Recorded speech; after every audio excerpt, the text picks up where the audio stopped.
everybody, welcome back to Beverage Hunters Behind the Brew. We are now in season 4. This is episode 1, and we are back in the town of Cottage Grove, Oregon, to check out another great brewery. Let's go check them out.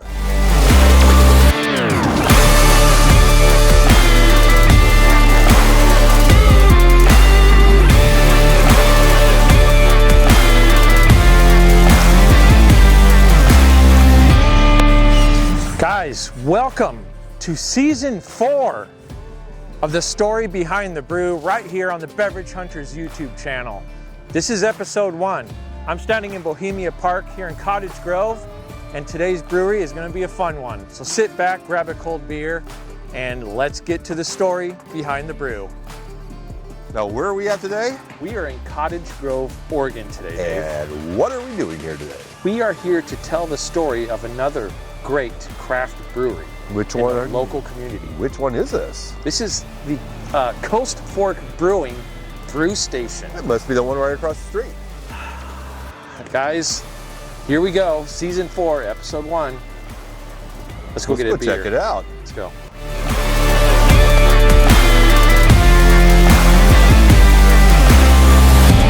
Oh, look at all these wonderful banners, wonderful beers. I am so looking forward Isn't that cool? to this place. This one will be a lot of fun.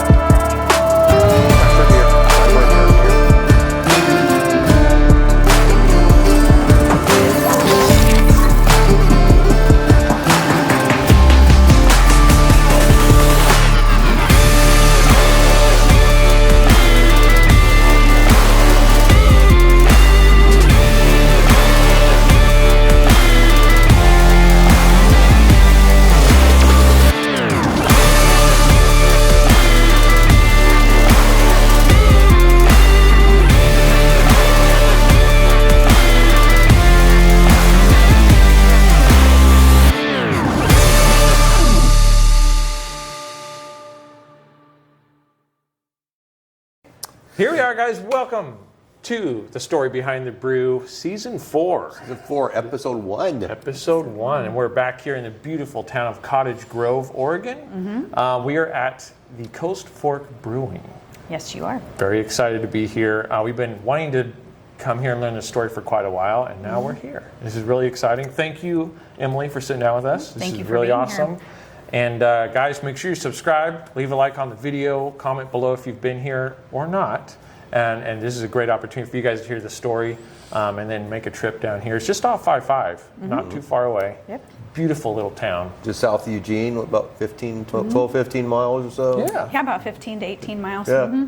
Yeah, so beautiful spot here. All right, so Emily, thanks again. And we're going to get into the story of Coast Fork Brewing. But first, let's get to know you a little bit. Okay. Where did you grow up and how did you find yourself becoming a brewery owner?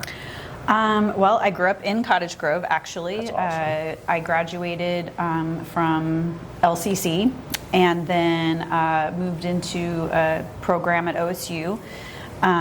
Took a little stint where I was in construction and a couple of other ventures, worked at the hospital for a while. Old timber family, so, and even my parents now have a long history in this timber community. So I ended up getting into agriculture, which is also huge in our family. My grandfather was a rancher. Nice. And so I just have always been drawn to plants and to greenhouses, and I've grown in nurseries for over 25 years now, and decided after my boys got a little older to go back and finish my education. And I was able to meet Sean Townsend there at OSU, who runs the hop research program.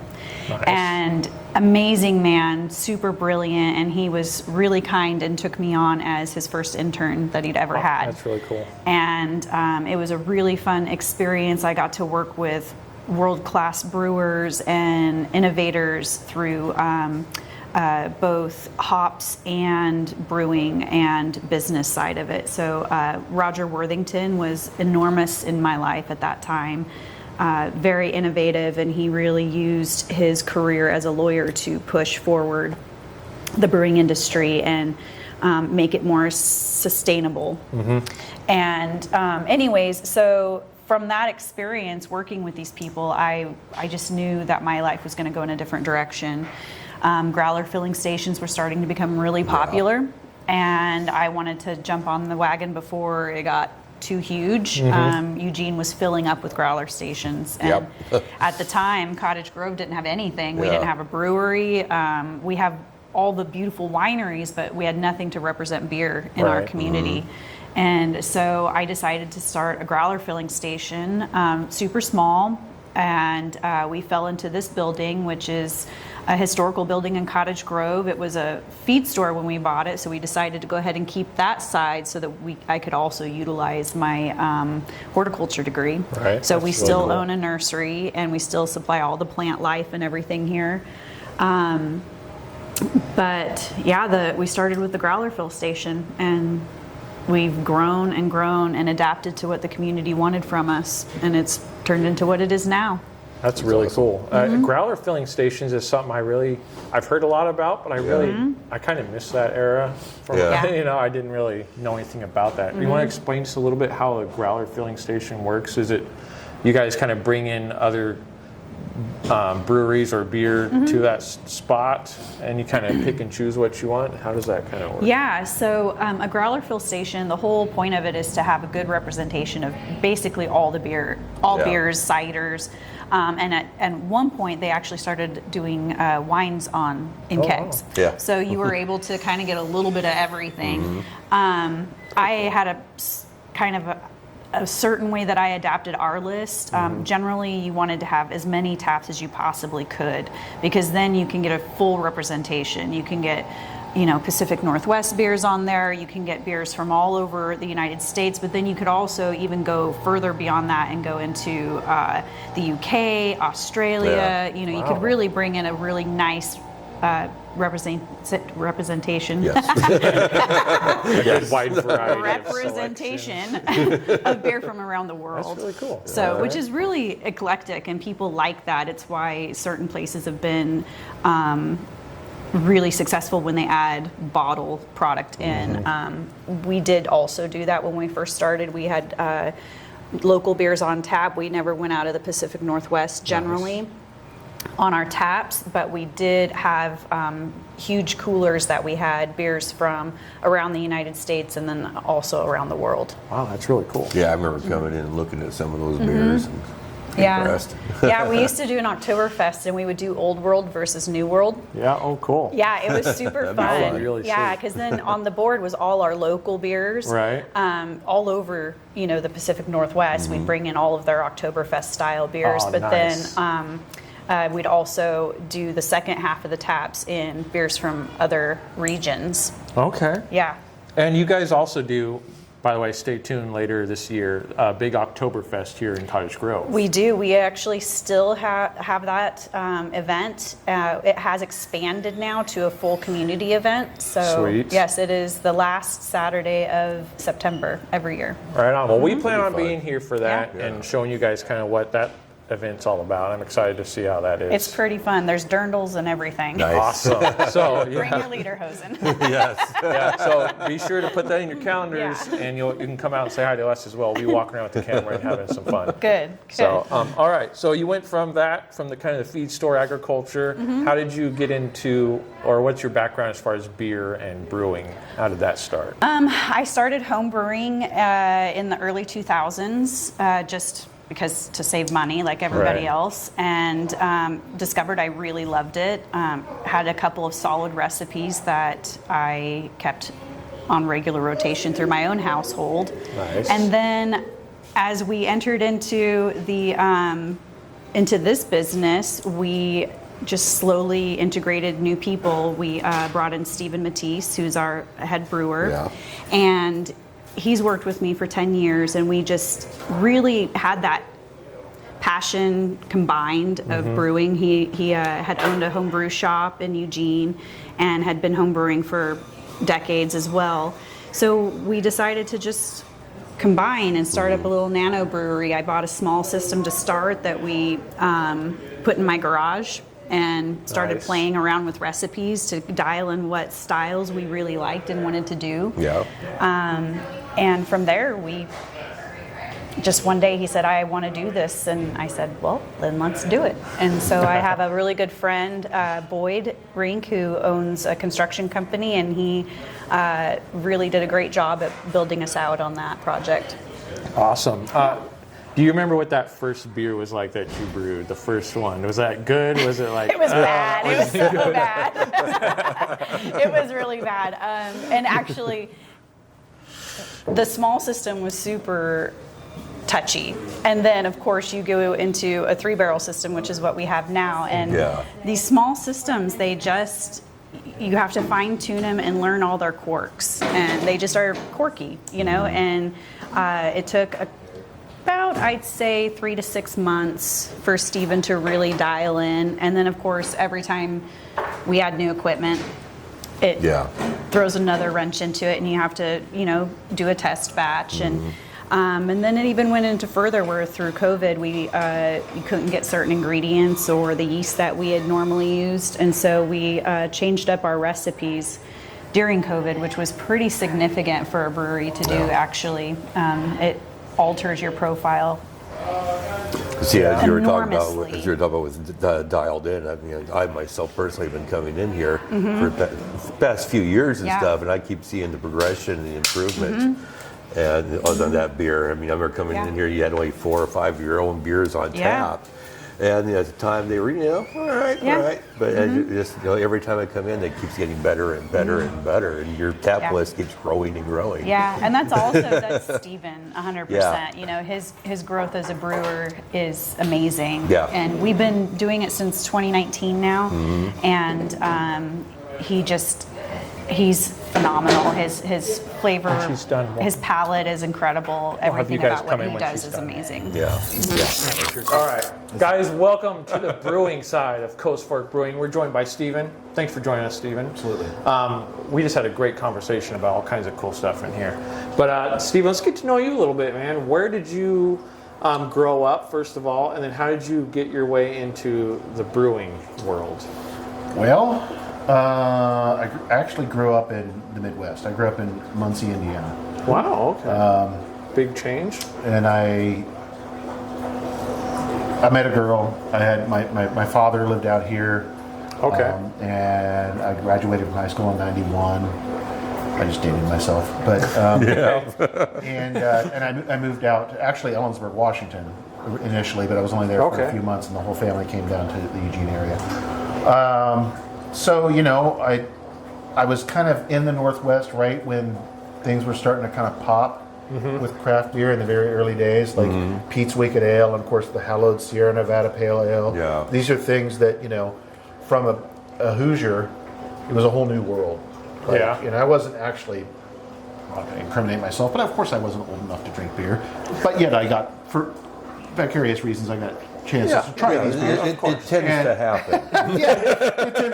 It tends to happen. I've always been interested in old world beers as well as the rest of the culture of the old world and how that relates to where we are here in the United States and why.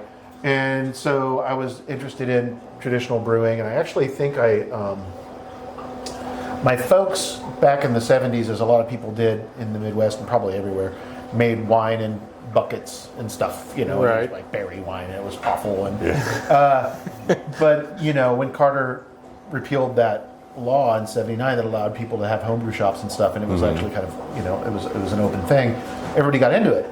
So I remembered that, and I was thinking, I'm 19 years old and I love beer, but I can't go buy it. But I could make it. You make it. I was at a used bookstore and I found Byron Birch's homebrew book from England. It's a paper book. I still have it. Awesome. And it's got like burner marks on it. It's stuck with malt extract. It's a mess. But, I was like, I'm going to do this. And I remember I walked from my apartment in Eugene at 11th and Patterson to the Home Fermenter Center, which was the only homebrew place in Eugene at the time, which is at First and Monroe. So it was a hike. I walked down there, I bought all the stuff, I put it in a backpack. I had these snap down lid containers of malt syrup and hops and stuff, and I put it all in the backpack, and I walked all the way back, and got my old black enamel canner out, and I made my first batch of beer. I actually made two. I made an English bitter and I made an Irish stout. And I was... Were they okay? Were they, I remember them being dazzling, but that's probably because I didn't have a lot of grounds for comparison. Right? And I was just so blown away that it worked at all. That I was like, this is amazing. And of course, I went totally over the top being a dorky kid, and I made like labels for the bottles. Awesome. I would have done the same thing. I think I still have a couple of the bottles. Hey, that's Nice. awesome. But yeah, so then it was all over. It was like, oh, I can just do this. I can just make beer. And I started doing it, and of course my apartment got really popular. I bet. And I made cider too. I'd buy just juice that didn't have any sorbate or anything in it, and ferment that. And So you were like a pioneer in hard cider. yeah. I did a terrible thing once. I got a bunch of bulk. It wasn't bulk. It was on sale at Albertsons, where they used to have a thing where you could buy like 10 things for $10. This is also dating Right. Yeah. back a long way.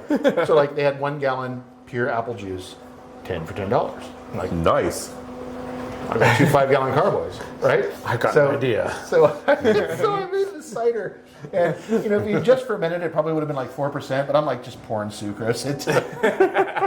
I put champagne yeast on it, and it ended up like 15% and still sweet. Nice. So then, being even smarter, not smart, I bottled it in Grolsch flip-top bottles. Yes. So they were just beer bottles. Yeah. So my buddies are coming over. I'm like, hey, I got some cider in the fridge. And of course, they're pulling them out. Aesthetically, it looks like a bottle of beer. Surely it's not 15%. So they're drinking it like beer. Oh no. It's like July. We're having a barbecue. It's July. no. They're just sucking this stuff down. Next thing you know, This isn't ending well. my friends are like crawling around in the yard. Yeah. So, these are lessons you learn when you get into fermentation. Like, just because you can doesn't mean you should. But yeah, I did a lot of that kind of stuff back. I made mead. I did all sorts of goofy stuff. I tried mead once. Yeah. It didn't work very well, and It takes quit. a lot of patience too. Honey does not want to metabolize. Yeah, It plus I just bought, off the shelf, regular grocery store honey, and it was a cheap recipe I found online. Like, make some mead. I've had them work out great. I've had them take a year and then be awful. It's like, I leave it to the I just leave it to the professionals. I tried the beer thing too, but I bought one of the Mr. Beer kits. Oh yeah. Yeah, remember those? Just sell them in the mall at the Yeah, kiosk. yeah. Those are horrible. Oh no. Bed Bath and Beyond, I think, right? Probably. I think they sold them there. Yeah. That Beer or World candle Market wax. or something. Well, that's a very early '90s window, like into the world of when craft beer was taking off. It was like, obviously it was a popular trend because companies were doing things like the Mr. Beer Kit. Yeah. So anybody can do this in their man cave or whatever. It's not really that simple, as we now know, but it took off. And I think somebody gave me one for Christmas after I was already brewing, and I was already doing pretty well. And they gave me one of these things. It was actually like a bag.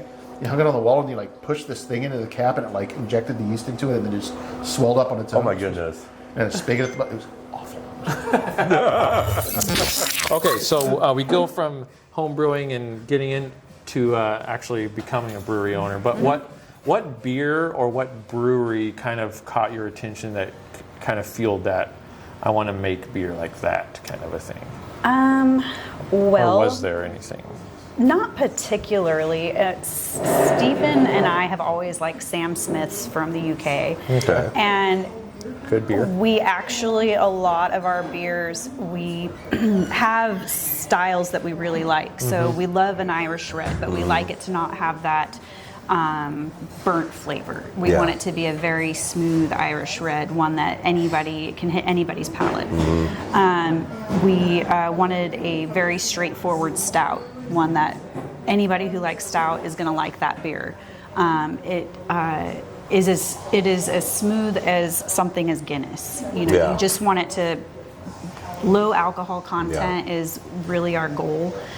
We don't want a big octane beer. We're a small town, small brewery. Right. We're a destination brewery in a family space, and so we wanted beers that people can come out and sit on the patio, which we have a huge beer garden. And we want them to just be able to come and enjoy. We're not here to intoxicate the community. Yeah. You want to make beer that anybody really can drink. And that is actually the motto of our brewery, is that anybody can come up to our taps and find something that they like. Yes, exactly. Very approachable beer. Exactly. Which Very approachable. You guys have already seen our flight video. Very approachable beer. Everything is also very unique. And I love the difference between even every craft brewery we've sat down with. There's such a big difference in beer. Even though some of the beer styles are the same, everyone's got their own kind of taste and different recipes. I think this is the first one we sat down with. It's actually Samuel Smith or more of the English styles of beers, because usually everybody we sit down with is like, oh, Sierra Nevada. Right, yeah. So it's kind of, this is refreshing. Yeah, it is, definitely. And it reflects in the product as well. So make sure you guys come in and try their product, because it definitely reflects that European style, easy to drink, approachable beer. Yes. And I really like that. And again, like you were saying, it's low ABV, very crushable beers, a lot of flavor, and really fun to drink on. All right, so this location, you guys moved in here. You got the feed store right next door. That's a big part of it. You guys also have a kitchen here. We do. How did that come about? Well, what kind of food do you guys serve? as you know, with alcohol, you have to have food. Yes. So we started out with food trucks, and then we moved into deciding to have a little bit more control over our product, and we wanted to stay with foods that match the flavor of our beer and complemented each other. And so we decided to go with deli-style sandwiches and pot pies. So we do a savory pot pie, both chicken, shepherd's pie, and a cottage pie, but then we also do our sweet pies as well. Yes. This is probably the first brewery that does pot pies that we've been to. And they're really good. Yeah, we can both attest to that. Yes. They are. And, oh, man. All but one of them are my grandmother's recipes. Wow, so, that's awesome. Oh, sorry, So my it's- great-grandmother's Oh, recipes. wow, that's even better. That's a really cool connection to have the whole family kind of, everything is very family oriented. I like that. Very much so. All right, guys, we get a special segment today. All right, so you're the cook here at Coast Fork Brewing. Thank you so much for talking with us real quick here. We got Evan here, and man, tell us a little bit about some of your history as far as cooking goes and what got you involved with Coast Fork Brewing. I've been cooking for, I would say, 40 years now. 40 years, I started with my father shucking oysters, peeling shrimp and potatoes as a little person. Nice. And then my love for cooking and food grew. Nice. I did a lot of cooking in my early days as well. So cooking, I love cooking, creating food. And hey, your food, by the way, delicious. Great. It's great. I love the food. It's quite a compliment, and the team thanks you for that. Yeah. It takes all of us to get it done. And it's a homegrown food. That's what I love. It's not like Yeah. mainstream.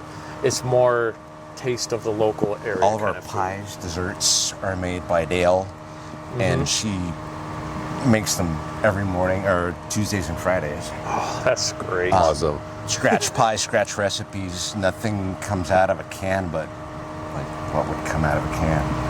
Yeah, right. Well, it tastes that way. It tastes very fresh, and I love it. Guys, you got to stop in, grab yourself some homegrown beer, and have some homegrown food. Yeah. It's hearty, it's delicious, it meshes well. You were just talking to us in there about using some of the beer in some of the food, integrating into that. How? I make soups and sauces. Okay. So anytime I get to pour a little bit of beer and make a reduction on it and to still make the flavor come out for our guests, it's important. It is. Sorry. But I can't do it all the time because we have gluten-free people too, and the beer would be kind of... So that's when I switch up to ciders. Yeah. Oh, that works. Awesome. My mom is gluten-free, so that's really cool that you guys do work around that as well. Well, it's important because people want to come in, and with the pizza oven coming in, we're gonna Looking forward to that. looking forward to that. Yeah, so you're the guy to talk about this pizza oven. Now, you actually did some work with a similar style oven in the past, correct? Yes, a wood style oven. Wood style oven. Yeah. Awesome. Yeah. And I like this one because it will always light. It's propane. Okay. But I believe we're going to also do a wood fire in the back, but I can't. I don't have all the details on that. Yeah. Okay, so stay tuned. Stop in. Any pizza baked in something like that is going to be fantastic. It is. Especially with someone who knows what they're doing, Yes. which sounds like you do. And it's Yeah. also Can't wait. made by a gentleman who's a dear, like he's like really integral to the building and what's been going on. His name is Bruce, and he helped design it, and the rest of the family put it together. That's really awesome. And Awesome. Backside Brewing did a big Yeah. help with. This was put together Backside. side by side with the one at Backside Outpost in Sutherland. Yeah, so you guys should get a similar flavor of pizza. Knowing how good their pizza is, I'm excited for this. And as you guys can see, you guys are almost ready to put the roof on. Yes. Get the sides built on this and get this pizza oven up and running. I can't wait. Yeah, it's Yeah. exciting. We man. can't wait got either. The big old door over there that's been hanging out. Yeah, our team has been working on sauces and different aspects of like what to present. So you're gonna make all your own pizza sauces here and everything? Or Yes, everything everything will be 100% from scratch. Yeah, That's awesome. without a doubt. Great. That's I'm awesome. so I excited. love it. Dough, I mean, we've got our similar everything. We got our dough, our mixers.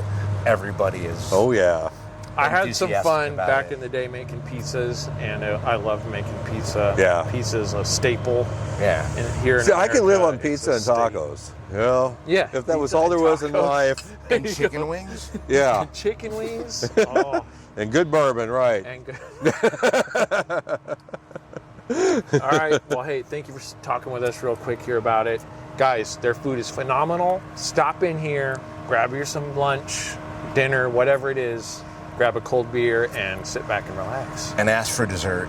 And ask, ooh, hey, their dessert, which you Oh. guys will see some clips of the dessert sitting in there. It looks freaking amazing. Yeah.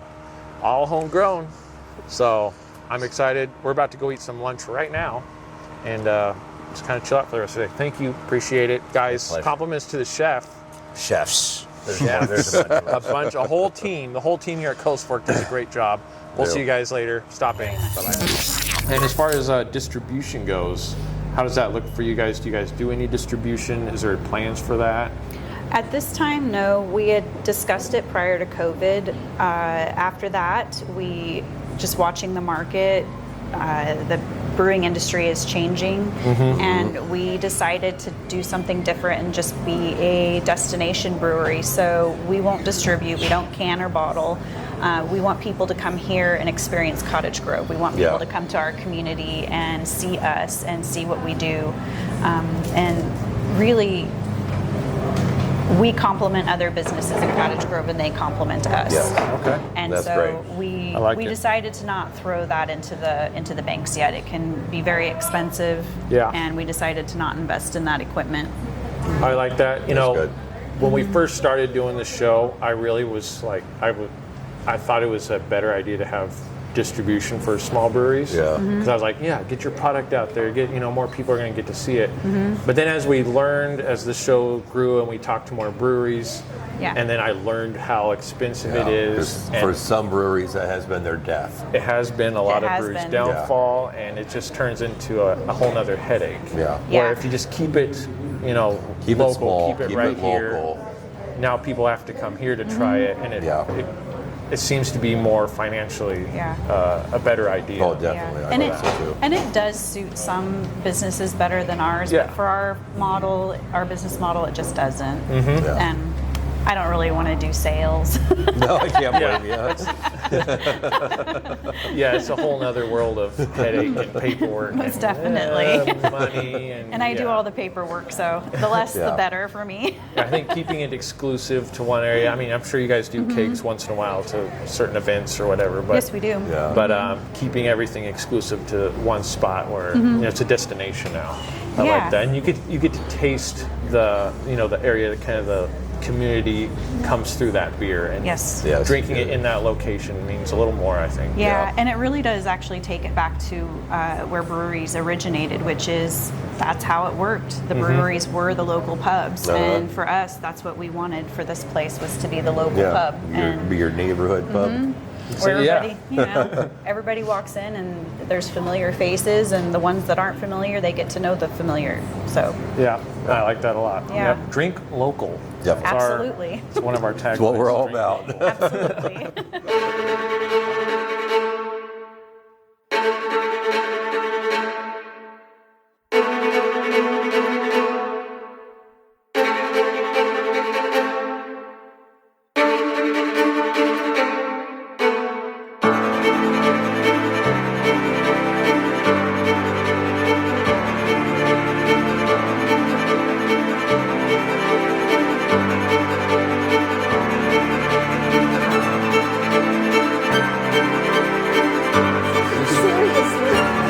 That's a beer. Yeah. All right. Go big or go home. That's our morning beer. This is how you start your day. Beautiful. At Coast Fork Brewing. Yes. That's right. Hey, drink local. Okay, now we can start filming. Thank you, Dave. You're welcome. Guys, welcome back to the show. We are now sitting down with Emily's parents. Thank you guys again for sitting down with us. I'm really excited to learn more history of this building, of Coast Fork Brewing, and kind of get to know you guys a little bit as well. So, guys, again, subscribe, like, and be sure to stop in here. Follow them on social media down below, and come on in and grab yourself a pint of local beer. Or a pint and a half. Yeah. Or two. Yes. Oh, that's good. I love this beer. All right, guys, Perfect let's get breakfast. into your guys' history. Where we'll start with you, Ernie. Where did you grow up, and how did you get yourself kind of here to the Cottage Grove area and become part of a brewery owner? Grew up in Oregon, mostly Southern Oregon, timber family, Right on. and moved to this area as probably a child. But let's see, met Dale, my wife, through later work in forensic mental health. Nice. And she grew up or lived here, and so I relocated here also. Right on, right on. Yeah, timber industry here in Oregon is big. Yeah. A lot of mountains, a lot of trees, and of course, beer fits right in with that. Yes. With that industry. Beer is definitely a growing thing here in Oregon. And it's over the growing. past several Well, we years. actually brew a beer that is that we release around Bohemia Mining Days that fits the mining and the logging industry. Stevens tailored it in Nice. to Cool. the beer you would have expected to find Yeah. in Nice. an old saloon. Yeah. Yeah. It's also a mining industry in this town. Yeah. Yeah, Yeah, mining. mining is huge, especially with Bohemia. Yeah, that's something I also recently learned about was the Bohemia mining. Our good friend Bradley Shepard is a big Yep. part of that. And so I Yeah. actually plan on filming with him and kind of getting some of that, I think in July, I believe it is. That would be great. We have in this building actually one of the rails from the old where the Where the old cars mining went. town? Right, Wow. and we have that Nice. along with the other Cottage Grove memorabilia. But I'm jumping ahead. Oh, you're good. Totally fine. That's totally fine.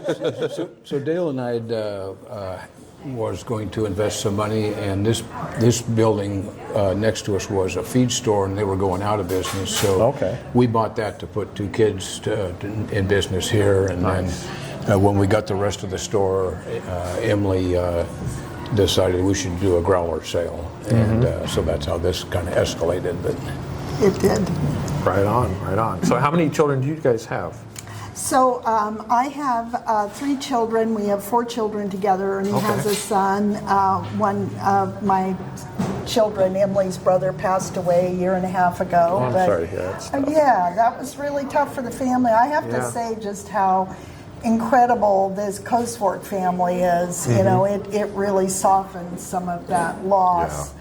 But I'm a farmer and a registered nurse, and so I don't know how many generations back of farming I go. So we're very devoted to agriculture. Operated a farm with my kids. They worked. That's how they earned money for school, for college.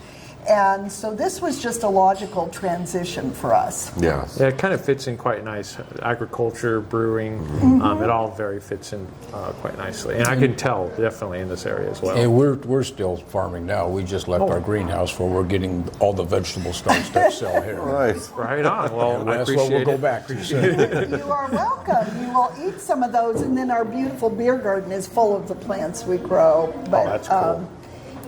definitely, I would say it goes hand in hand with the agriculture, and this continues to be in Cottage Grove a big agriculture community. Yeah, it definitely is. It feels like it's a country, like way out in the country kind of a Yeah. town, but you know the freeway's right You're just there. right there on the freeway. And then boom, you're in the big city. But you come love off, that and it's just kind of location. nestled. Yeah. This Yeah. this town is just nestled right out Yeah. there, and it feels historical. A lot of movies were filmed here. Yeah. A And lot of you historical can walk buildings. to anything in this town. Yeah, it's very easy to walk around, Yeah. and yeah, lot to see here. Beautiful park, by the way, across the railroad tracks. It is. They've done great work. Yeah. Our community is very good at obtaining grants, and so that was entirely grant funded. And now the refurbishment of Main Street is grant funded. So Nice. there's a lot of positive looking forward to see change. what Main Street's going to look like after that. We quite are good. too.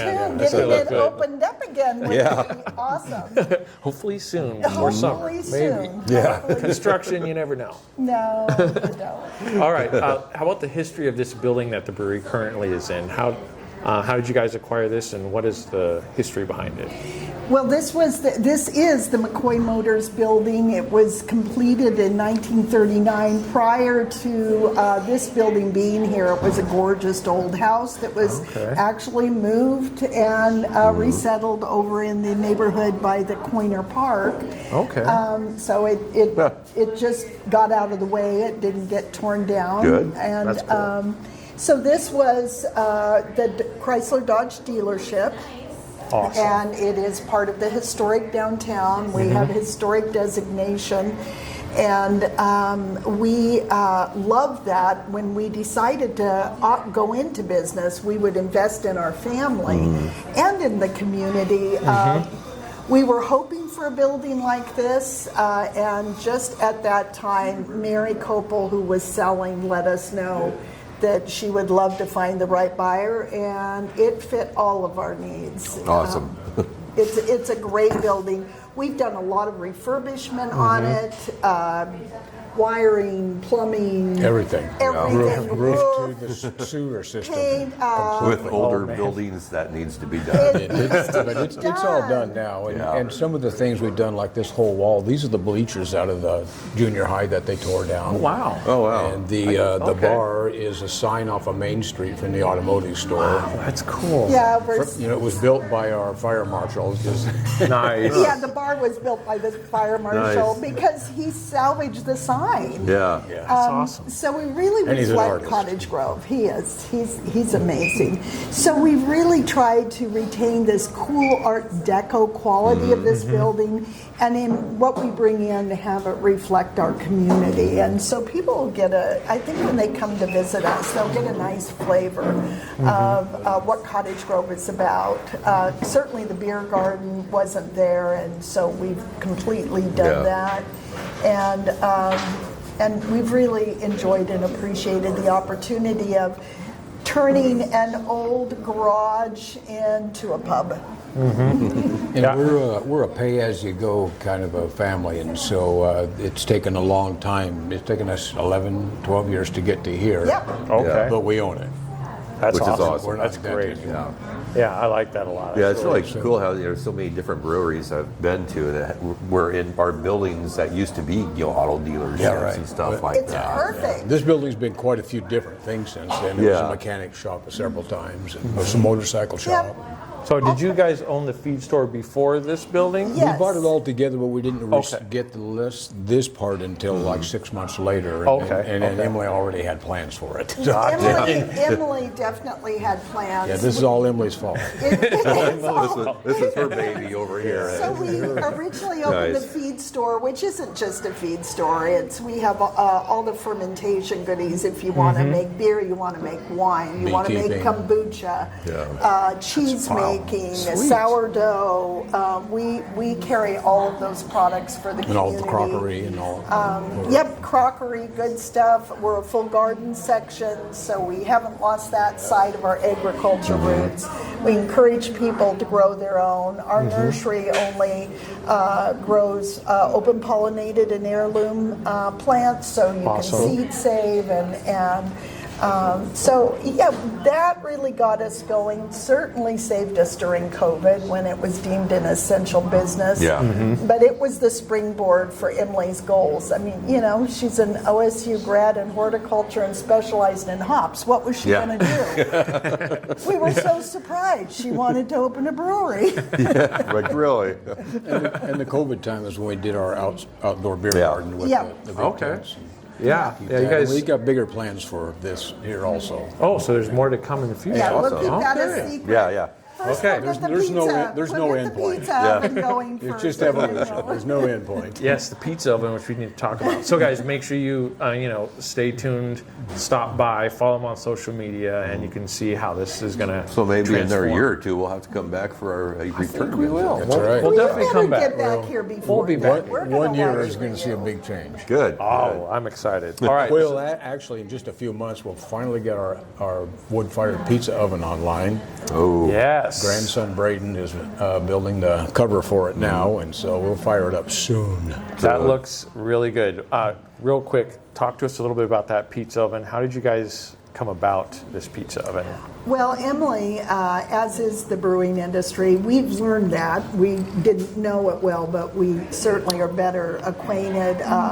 Is good friends with the folks down at Backside, and they were expanding into Sutherland and building a new pizza oven, and said, "Hey, you want to build a pizza oven?" It was the middle of COVID, and we said, okay. And so we literally went down and built the oven alongside down at Backside, and then moved it up here. And now we're building our cover for it. We've refurbished our kitchen, which has been great. We're a scratch to almost farm to table kitchen, so everything is made from scratch. Yeah. Awesome. And you're going to see that with the pizzas as well. Nice. We have a lot of talent in the lineup in the kitchen, including one of our cooks who's owned his own wood fire pizza restaurant. good. And so we are. So he's got the poised to experience go. there. Yeah. Very man. much so. He's So eager to show his chops. he is. So we're hoping by this summer, these garage doors, as you say, these old, car dealerships have these great doors. Will go up, and we'll be serving pizza. Well, we will definitely Yeah. come back to We try know that pizza. how good the pizza is out of those ovens, since we go Yes. to Backside a If lot. you've been to Backside, you Yeah. know these are good ovens. Yeah, That shout wood out to fire, Backside. coal fire pizza. That's what is the convinced us best. to do it. Yeah, Yeah. absolutely. So I'm excited Best to pizza try I it. ever had. Yeah. Yep. If you guys know, you know. Yeah, exactly. So we'll come back and we'll try the pizza. Definitely going to do that. All right, guys. Well, you guys have any plans to expand it all, or are you going to be just keeping it right here in this building, kind of? This is our footprint for right now. Awesome. It is. It is. We are do not distribute. I think our plans for expansion are to do more and more around events and getting more out into the community. Yeah. But us bringing our beer to the community in that way. And Emily had the foresight to buy a small trailer, and they've completely refurbished it into a beer trailer. Oh, sweet. And Music in the park. Yep. Yeah. Okay. Yep, you'll see us over at the concerts in the park, and we'll be serving beer. They're doing more weddings and gatherings, and so I Very think that's cool. where we Yeah. really see our growth for Okay. Like it. Yeah, that's really exciting to see, and keeping it all local, Yep. keeping the community connected. That's really awesome to Yep. to be a part of. So, guys, remember, drink local. Stop by and check them out. You guys have anything else? The music. Oh, yeah, the yes, music. the music. Yeah, this How place- did we forget? We're sitting right by the stage. We got a stage right We behind have a us. stage here. Stage, and it Four, gets 4 to huge. 5 times a week. We do have live Yeah. music, a lot of it local, mostly regional, and every Friday, Saturday, now every Sunday, and most Thursdays. And it is excellent live music, just great opportunity to kick back with friends, enjoy the evening. We have the benefit of one of the greatest sound men around, Bradley Shepard. Shout out Bradley, Yay, Bradley. Thank you, and Bradley. who, our personal friend. He is a wonderful Great guy, yeah. musician and sound Great guy. engineer. He really has stepped in and helped Donnie, who has been with us from the beginning but needed some help, and there was Bradley, not surprising. Yeah. We have like the Huckleberries and Alder Street, just some great regional bands, everything from Americana to folk to rock and roll, you name it, Yeah, it is could here. be one guy on an acoustic guitar or a band that we have to throw the Yeah. doors open. And I have to mention Greg Biller, who is the local luthier and has the band the Coast Fork Ramblers, which we love that. And he also runs our acoustic jam every Wednesday. So every Wednesday, musicians gather from all around the region here, and it is just a freestyle concert. It's great, and we do not charge. It is you don't need a ticket, no admission. Awesome. Just come on in and Come in and spend your money on the beer. grab a beer And tip your support- musicians. Yes. Tip Tip your the artists real musicians. well. Support local music. Yeah. We definitely do.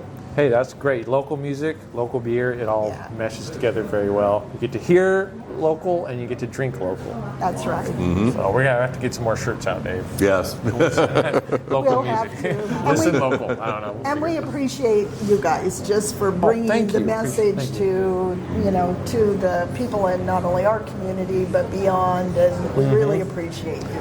And we thank you for having us here, because this is what we love to do, is Yeah. help promote these small local breweries and businesses. I think Yeah, like- one thing about this place in terms of our customer base is it's everybody. It's the public house here in town, Yeah. and so it's everybody that comes here. There's no clique here. Right. I'm sure everybody pretty much knows everybody pretty well. They Pretty do. much. We're- But there's a lot of off the freeway, and a lot of destination Yeah. folks come, and everybody's on the internet. They know what's here. They know what to expect. And one of the best things I love about craft breweries like this is you can bring your family in. That's right. Absolutely. Sit down. Absolutely. They, Yeah. they can have Yeah. you can have dinner, And to lunch, some degree, your dog. and yeah, especially with the outdoor seating, it's very My dog, accommodating. no, But I like the family aspect of it. You can Thank come you, sit yes. down, whereas back in the day it was bars, and you can't, you're just going to go by yourself. Yeah. Like it, I don't Breweries like are that not scene. bars. Yes, I love breweries because of that fact. That's just Yeah. one big piece to it, where you can just come sit down with your family and just hang Yeah. out, enjoy a good craft beer, and Yeah. eat some delicious almost home cooked food, and it's listen to some literally. good homegrown Oh, it is. music. That's what we eat at home. And we have lots of Yeah. non-alcoholic offerings, so Yeah. you can come and be a part of. It really is a gathering place here, and be a part of that, and still feel comfortable. But we raised our kids here, so certainly everyone else's kids are welcome. Yeah. Yes, and like I said before, everyone needs parents like these two to help their children brew their own beer. I mean, that's great. I love it. Thank you, guys. We're just farmers. Just farmers that make some good products. Yep. And a good dream. All right, guys, thank you so much for sitting down with us. Guys, come by, check it out, follow them on social media, and if you're passing by, just come on in, say hi, tell them Beverage Hunter sent you, and we'll see you at the next location. Who knows where we're going to be, Dave? Who knows? Who knows? Who knows? There's a lot of stories out there to tell, and we're going to tell them all. Cheers. Cheers. Drink local. On Engine Masters. Oh, sorry, I should have done We that. did it.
Well, Dave, what a great Well, story. that was a fantastic brewery.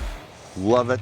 Love the small local places like this. Yep, and I love it that they keep it local. Yes. And it's a destination. It is. It is. So, guys, make sure you stop by, make a plan, stop in here, grab yourself a nice cold local craft beer, enjoy some music, enjoy some great food, guys. They make their own food in here. And a lot of do. it, they grow some of it themselves. They got great food. They got great music throughout the week. Their beer is phenomenal. Oh, and it's getting better. So Keeps getting better. if you're here in Lane County, Oregon, come stop by Cottage Grove. Don't go all the way to Eugene. You don't have to go all the way to Eugene for great beer. And they have a feed store, so if you need any products for your own garden or anything of that nature, stop in and see what they got, and maybe they can help you out. Exactly. All right. Well, thank you for watching. We'll see you at the next location. Until next time.